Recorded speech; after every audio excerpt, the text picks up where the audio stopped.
Assalamualaikum warahmatullahi wabarakatuh. Halo semuanya, perkenalkan nama saya Fitria Amanda Syakila dari Universitas Jambi, Fakultas Ekonomi dan Bisnis, jurusan akuntansi, program studi perpajakan.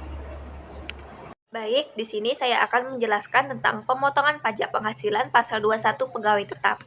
Yang pertama yaitu pengertian PPh pasal 21. Menurut Undang-Undang Pajak Penghasilan pasal 21 adalah pajak yang dikenakan atas penghasilan berupa gaji, upah, honorarium, tunjangan, dan pembayaran lain dengan nama dan dalam bentuk apapun yang diterima atau diperoleh wajib pajak orang pribadi dalam negeri sehubungan dengan pekerjaan atau jabatan jasa dan kegiatan.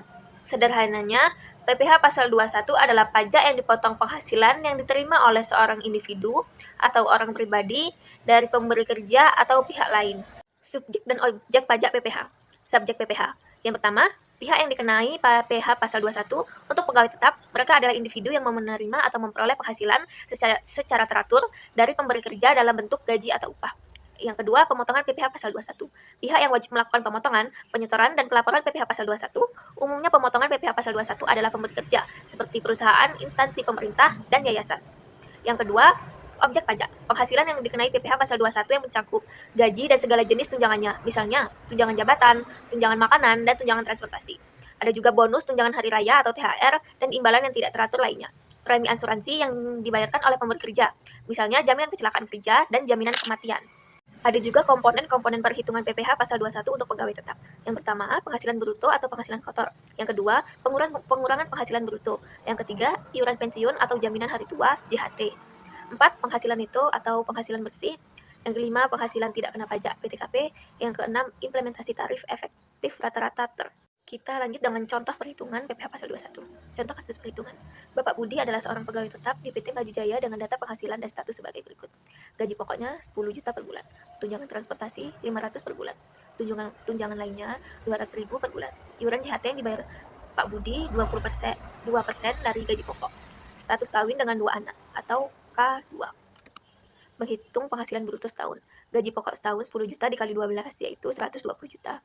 Tunjangan transportasi setahun 500.000 dikali 12 yaitu 6 juta. Tunjangan lainnya setahun 200.000 dikali 12 yaitu 2.400.000. Total penghasilan bruto setahun. Jadi 120, 6 juta, 2,4 juta itu ditambah semua. Jadi sama dengan 128.400.000. Menghitung pengurangan setahun biaya jabatan.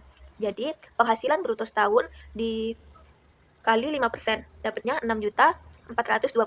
Namun batas maksimal adalah 6 juta, jadi digunakan adalah 6 juta. Iuran JHT setahun 2% dari 120 sama dengan 2.400. Total pengurangan setahun 6 juta ditambah 2.400 jadinya 8.400. Menghitung penghasilan neto dan PKP.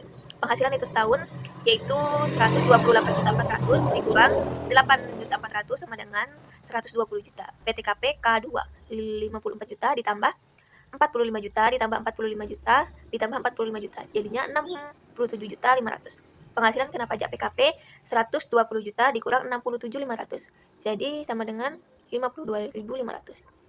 Menghitung PPh pasal 21 terutang. PKP sebesar 52.500 berada pada lapisan tarif 5%. Jadi, PPh pasal 21 terutang setahun 5% dikali 52.500 sama dengan 2.625. PPh 21 terutang per bulan 2.625 dibagi 12 jadinya 218.750 perak.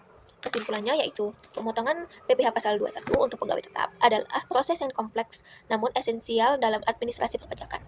Proses ini melibatkan serangkaian langkah mulai dari identifikasi penghasilan bruto, pengurangan, hingga penerapan tarif progresif pada penghasilan kena pajak. Perhitungan yang akurat sangat penting untuk menghindari sanksi dan memastikan kewajiban pajak dipenuhi dengan benar.